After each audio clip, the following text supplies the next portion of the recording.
is the moment, tonight is the night. We'll fight till it's over, so we put our hands up like the ceiling can't hold us. Like the ceiling can't hold us. Halo teman-teman, semoga teman-teman dalam keadaan sehat dan selalu berbahagia. Sebelumnya saya akan memperkenalkan diri saya terlebih dahulu. Nama saya Riko Sasmita, NIM 1325. Nah, di video kali ini saya akan membahas materi tentang perilaku akuntansi terhadap bisnis di masa pandemi. Nah, untuk mempercepat video ini, jadi teman-teman jangan skip ya, karena di sini ada banyak materi yang bisa teman-teman dengarkan, bisa teman-teman lihat. Jadi untuk mempercepatnya, langsung saja cus ke videonya. Ciao. Sejumlah pasien dengan penyakit tak dikenal berdatangan ke Rumah Sakit Pusat Wuhan awal Desember 2019. Dr. Li Wenliang, dokter di rumah sakit, kemudian menyebarkan berita lewat sosial media bahwa para pasien menunjukkan gejala radang paru-paru akibat virus. Pejabat kesehatan Cina mulai menyelidiki pecahnya wabah. Sejumlah pasien pertama punya akses ke pasar ikan Huanan yang juga menjual binatang liar. Tanggal 1 Januari, pasar ditutup. Mengawali tahun 2020, pejabat kesehatan Cina mengumumkan penyebabnya, sebuah virus corona jenis baru. Seorang pasien berusia 61 tahun jadi korban meninggal pertama. Jumlah yang terinfeksi meningkat drastis. Tak lama kemudian, Thailand mengkonfirmasi pasien corona pertama di luar Cina. Jepang melaporkan kasus perdana berikutnya. Tidak ada di antara pasien ini yang pernah datang ke pasar di Wuhan. Kemungkinan besar penularannya dari orang ke orang. Di Cina, virus meluas ke berbagai kota. Warga mulai memakai masker. 200 kasus diakui resmi, tapi diduga jumlahnya jauh lebih banyak. Tenaga medis di Wuhan yang kontak langsung dengan pasien mulai terinfeksi dan sakit. Taiwan dan Amerika Serikat melaporkan kasus corona, disusul negara-negara lain termasuk Jerman. Pemerintah Cina memutuskan langkah drastis. Semua transportasi di Wuhan dihentikan, termasuk transportasi umum. Ilmuwan menemukan virus corona punya masa inkubasi. Orang yang tertular tapi belum menunjukkan gejala jadi berbahaya. Dalam waktu bersamaan, liburan Imlek dimulai. Jutaan orang bergerak mudik massal. Di saat itu dikonfirmasi 2.000 kasus di seluruh dunia. 50 orang meninggal.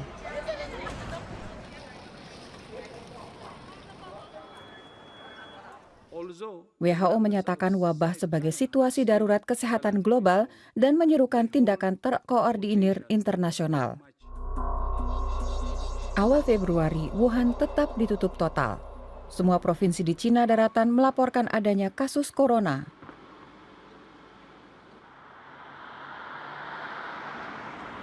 Li Wenliang, dokter dan whistleblower virus corona, juga meninggal.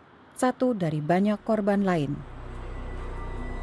Hanya dalam waktu 2 bulan, virus menyebar makin cepat di luar Cina. Yang paling parah Korea Selatan, Iran, dan Italia. Semakin banyak negara melaporkan kasus corona. Kapan pandemi mereda, tidak ada yang tahu pasti.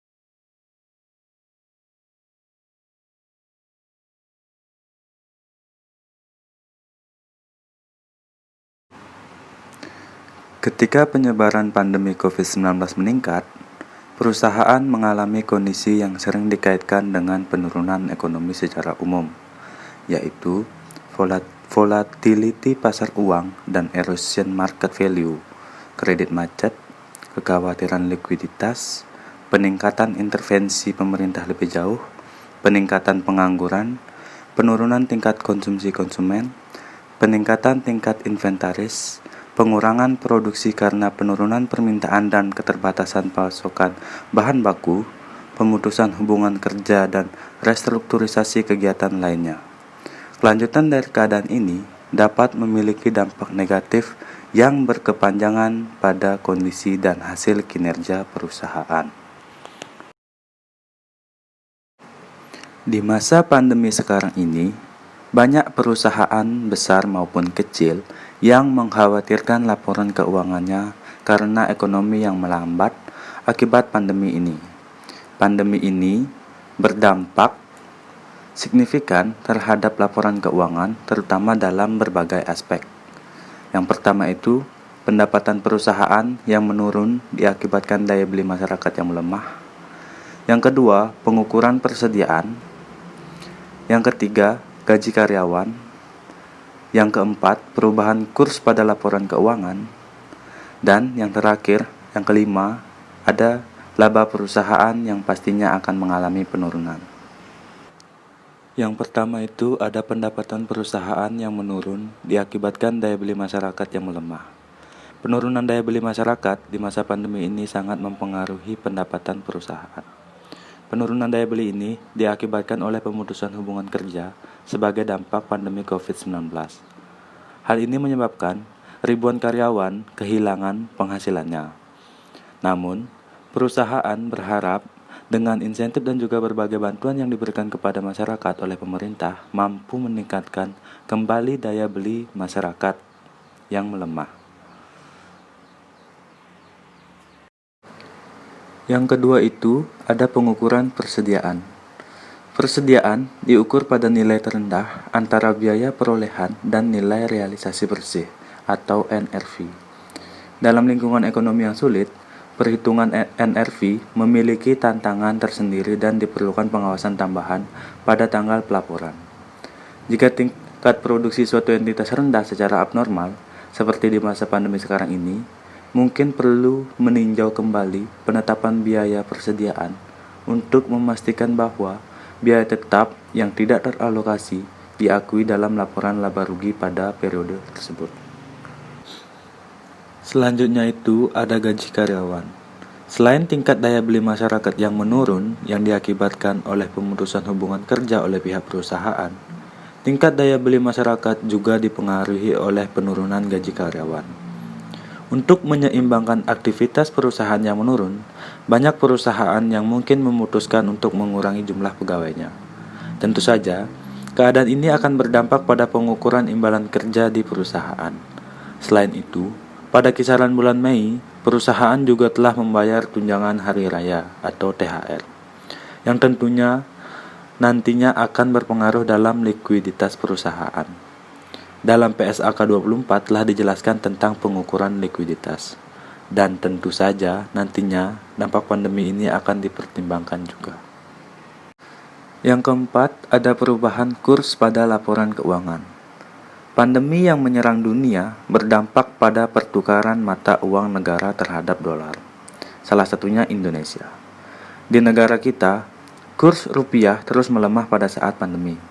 Hal ini akan mempengaruhi laporan keuangan apabila perusahaan mempunyai utang piutang dalam mata uang dolar dan tidak melakukan lindung nilai. Dan yang terakhir adalah laba perusahaan yang mengalami penurunan.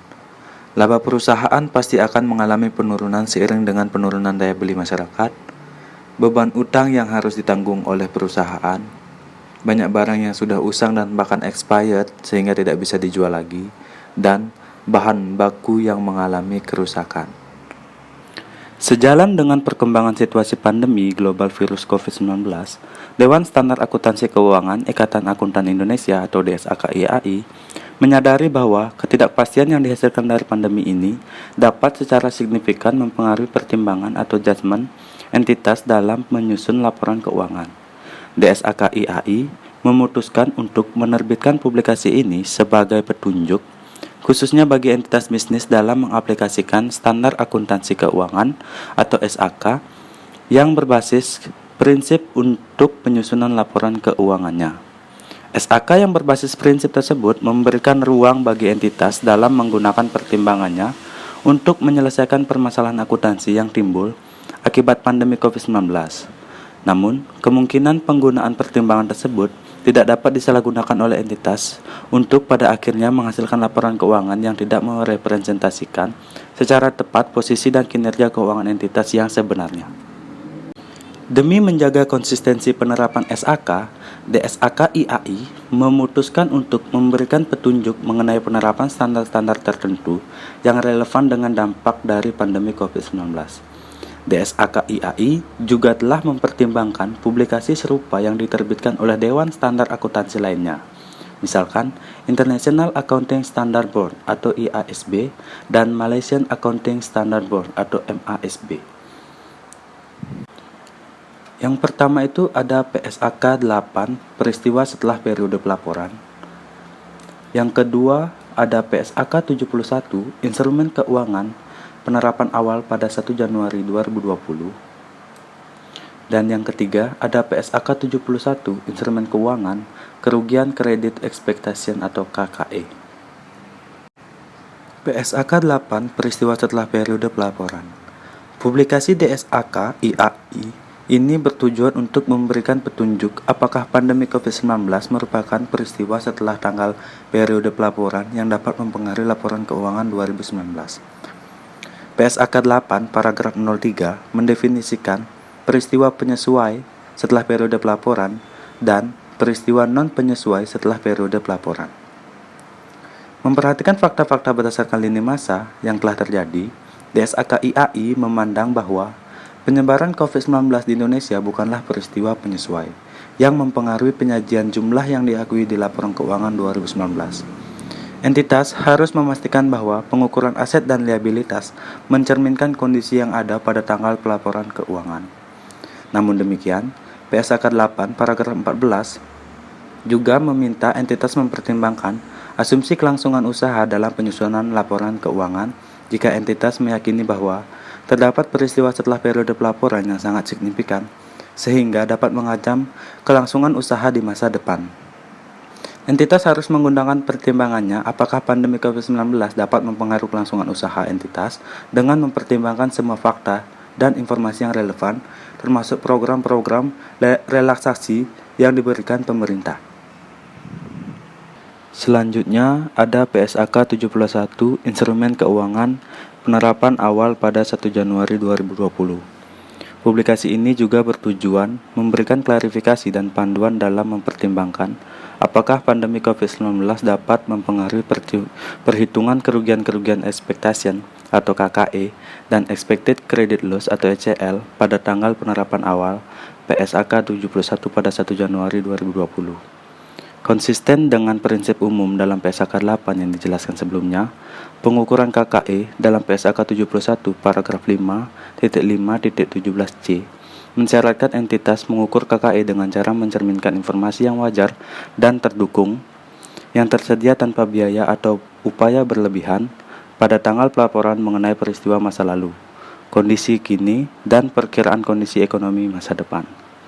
Mempertimbangkan fakta bahwa pengetahuan dan informasi mengenai pandemi COVID-19 di Indonesia tidak tersedia pada tanggal 31 Desember 2019, maka entitas tidak dapat menggunakan informasi ini dalam mengukur KKE, termasuk memasukkan informasi tersebut ke dalam skenario pemodelan sesuai estimasi probabilitas ketertimbang pada tanggal penerapan awal PSAK 71, yaitu 1 Januari 2020.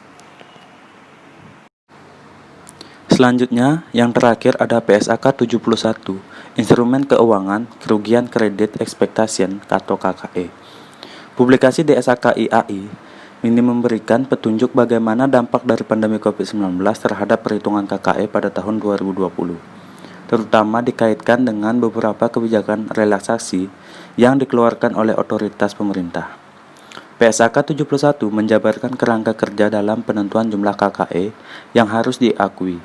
Dengan pendekatan yang umumnya digunakan pada setiap tanggal pelaporan keuangan, entitas mengukur yang pertama itu penyisihan KKE 12 bulan yang dalam bentuk praktiknya sering disebut sebagai berada dalam stage 1.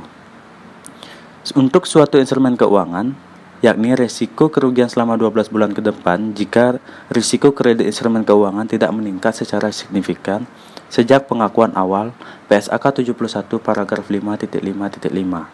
Atau yang kedua, penyisihan KKE sepanjang umur atau lifetime, yakni risiko kerugian sepanjang sisa umur expectation instrumen keuangan jika risiko kredit instrumen keuangan tersebut meningkat secara signifikan sejak pengakuan awal PSAK 71 paragraf 5.5.3. Dengan demikian, PSAK 71 mensyaratkan bahwa KKI sepanjang umur diakui jika terdapat peningkatan signifikan dalam risiko kredit atau PSRK atau Significant Increase in Credit Risk atau SICR pada suatu instrumen keuangan.